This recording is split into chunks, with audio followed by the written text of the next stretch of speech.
So hello guys, आज मैं बताने वाला हूँ अपने फ़ोन के अंदर स्क्रीन लॉक कैसे लगाएं। जी दोस्तों, अगर आपको नहीं आता है तो इस वीडियो में ये बताने वाला हूँ। वीडियो को लाइक कर दो। चलिए बिना किसी देरी की वीडियो को शुरू करते हैं। सिंपली दोस्तों, आपको करना कुछ नहीं है, जैसे जैसे बता दूँगा वैसे वैसे करते जाना है स्टेप बाय स्टेप। सिंपली सबसे पहले आपको अपने फ़ोन की सेटिंग को ओपन कर लेना है।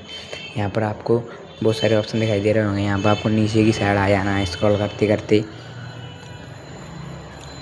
करते करते नीचे आ जाना है। यहाँ पर आपको एक नीचे आने के बाद एक ऑप्शन दिखाई दे रहा होगा, सिक्योरिटी एंड प्राइवेसी। सिंपली इस वाले ऑप्शन पर क्लिक कर देना है। यहाँ पर आपको बहुत सारे ऑप्शन दिखाई दे रहे होंगे। यहाँ पर पहले वाले ऑप्शन पर लिखा है डिवाइस अनलॉकिंग। सिंपली इस वाले ऑप्शन पर ही क्लिक कर देना है। यहाँ से आपको स्क्रीन लॉक वाला ऑप्शन दिखाई दे रहा होगा। सिंपली इस पर क्लिक कर देंगे। यहाँ पर आपको ऑप्शन मिल जाएगा पैटर्न। सिंपली में पैटर्न पर क्लिक कर देना है। यहाँ पर आपको 2 बार अपना स्क्रीन लॉक डाल देना है। पर मैं भी 2 बार डाल देता हूँ। यहाँ पर ओके हो गया।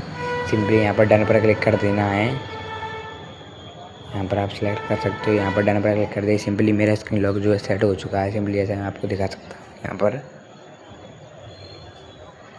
यहाँ पर देख सकते हो मेरा स्क्रीन लॉक सिंपली सेट हो चुका है। वो ब्लैक स्क्रीन लॉक की वजह से ही हो जाती है। चलिए वीडियो कर दो लाइक और चैनल कर दो सबका। Thank you for watching. Bye.